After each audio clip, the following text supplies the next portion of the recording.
네, 오늘은 하나님이 함께 하실 때 참된 쉼을 누린다라는 제목으로 같이 하나님의 말씀 나누도록 하겠습니다. 저희가 같이 아침에 부른 찬양 그 찬송가 90장 주 예수 내가 알기 전 제가 참 좋아하는 찬양입니다. 네. 3절 가사를 보게 되면 내 진실하신 친구여 큰 은혜 내려주사 날 항상 보호하시고 내 방패 되옵소서 그 풍성한 참 사랑을 네 능히 끊을소냐 날 구원하신 예수는 참 좋은 나의 친구라는 이런 가사가 있습니다.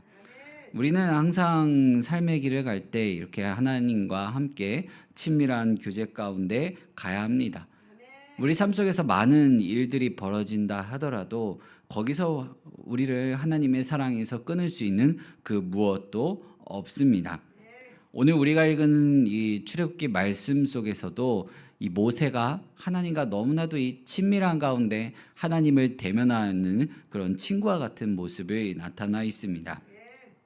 그런데 이 모세의 모습, 하나님과 교제를 나누는 이 모습으로 말미암아 이스라엘에 아주 큰 변화가 찾아오게 됩니다. 지금까지 살펴보고 있는 출애굽기 말씀은 32장부터 시작해서 34장까지 하나의 이야기로 이렇게 진행되고 있습니다. 그게 뭐냐면 이스라엘 백성이 하나님을 거역한 이야기입니다. 이 이야기는 처음에는 이스라엘 백성이 거역함으로 말미암아 하나님의 심판으로 시작합니다. 그리고 중간에는 앞으로 이스라엘 백성이 어떻게 될 것인지에 대한 이 궁금증을 자아내게 되고요. 이제 끝으로 가게 될수록 이스라엘 백성이 하나님과 화해하면서 이제 더 돈독한 사이, 더 깊은 사이로 들어가게 됩니다. 이 시작을 이 모세의 모습을 통해서 알려주고 있습니다.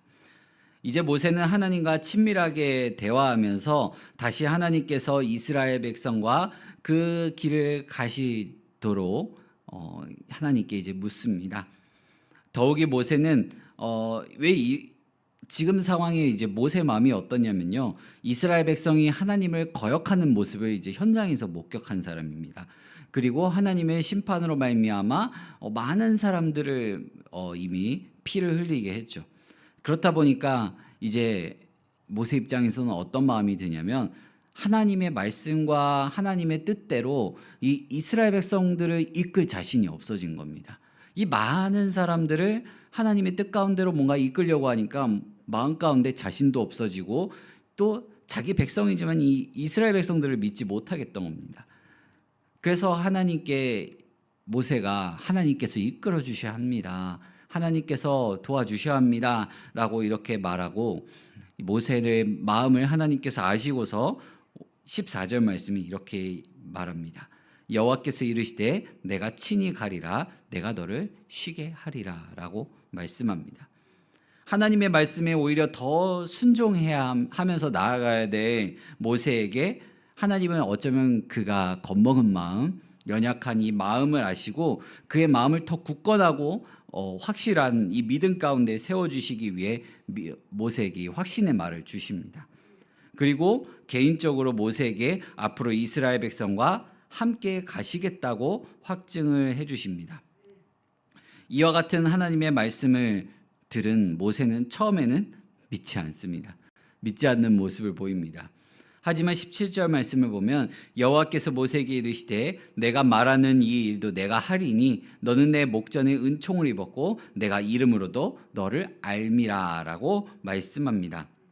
여기서 우리가 알 수 있는 사실은 하나님과 친밀한 교제 안에서 회복이 이루어진다는 사실입니다. 하나님과 친밀한 관계를 갖고 있던 이 모세를 통해서 이스라엘 백성과 하나님과의 관계가 회복됩니다. 그리고 하나님과 이스라엘의 이 회복된 공동체를 통해서 앞으로 천하 만민이 복을 받게 될 것을 전하고 있습니다. 모세와 친밀한 관계를 맺고 계시던 하나님은 이제 이스라엘 백성과 함께 가시기로 합니다. 14절 말씀에 내가 친히 가리라 내가 너를 쉬게 하리라 라는 이 말씀, 모세의 이 마음 가운데 흔들리는 믿음, 그리고 그가 겁먹었던 마음, 자신감이 없어졌던 그 모습에 확증이 되어주시고 또한 그 믿음을 더욱더 굳건하게 세워주십니다. 사랑하는 성도 여러분, 여호와 하나님은 이스라엘 백성이 이집트에서 나온 뒤로 계속해서 인격적인 만남을 이어가려고 하십니다. 그리고 그 모습을 직접 보여주시기도 했지만 이스라엘 백성들은 어떻습니까? 틈만 나면 하나님을 저버리려고 하는 그런 연약한 모습을 보입니다.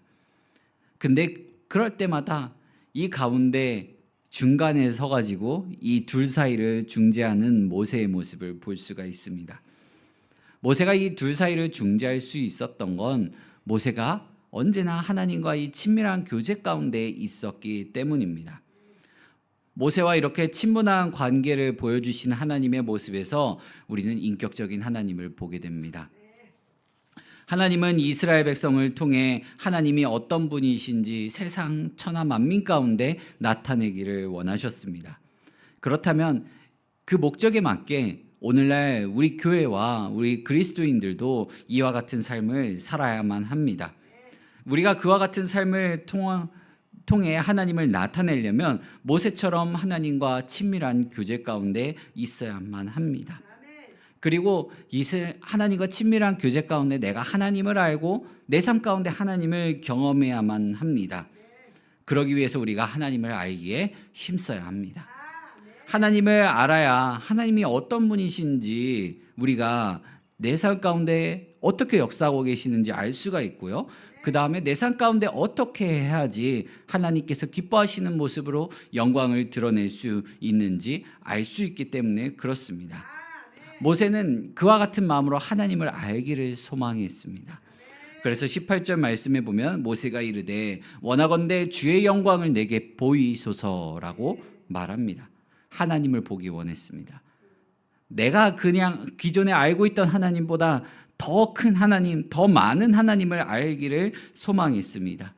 하나님과의 깊은 교제에 들어가면 들어갈수록 이 마음 가운데 상대방을 알기를 더 원하는 마음이 있는 것처럼 모세도 하나님을 더 알기 원했습니다.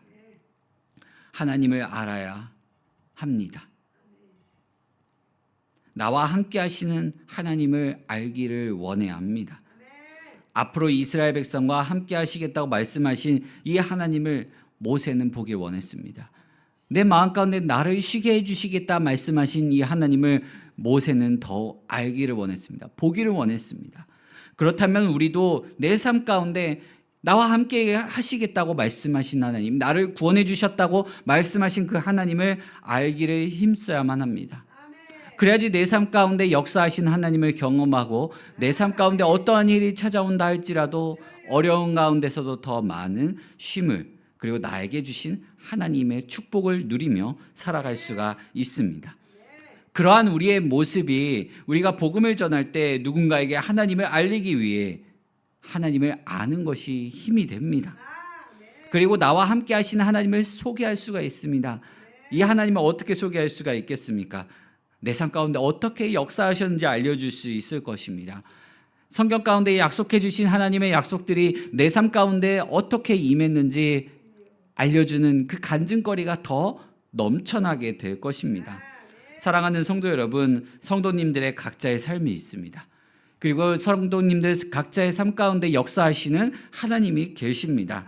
그리고 우리 성도님들 각자 경험한 하나님이 계십니다. 그것이 바로 우리에게 간증거리가 됩니다. 하지만 거기에서 멈춰있기만을 바라지 않습니다. 그냥 과거에 내가 경험했던 하나님, 내 과거에 역사하셨던 하나님이 아니라 지금 내 현재의 삶 속에서도 역사하시는 하나님, 살아계신 하나님, 앞으로도 내 삶 가운데 나를 인도하시고 역사해 주실 그 하나님을 더욱더 소망하는 마음이 여러분들의 삶 가운데 있기를 원합니다. 우리 성도님들의 삶 속에 더 많은 간증거리가 넘쳐나기를 원합니다. 그게 바로 하나님과 함께 하심으로 여러분들의 삶을 통하여 드러나는 참된 평안과 쉼일 것입니다. 또 우리 성도님들의 삶 가운데 그러한 소망이 끊이지 않기를 소망합니다. 모세는 그 소망이 끊긴 것 같았지만 그걸 하나님 앞에 내놓고 얘기를 했을 때 하나님께서는 더 큰 소망으로 그에게 응답해 주셨습니다. 사랑하는 성도 여러분, 우리 성도님들의 삶 가운데 살아계시는 하나님의 역사하심을 가득히 체험하여서 우리 교회 가운데 간증거리가 가득히 차고 넘치기를 간절히 소망합니다. 우리 이 시간 함께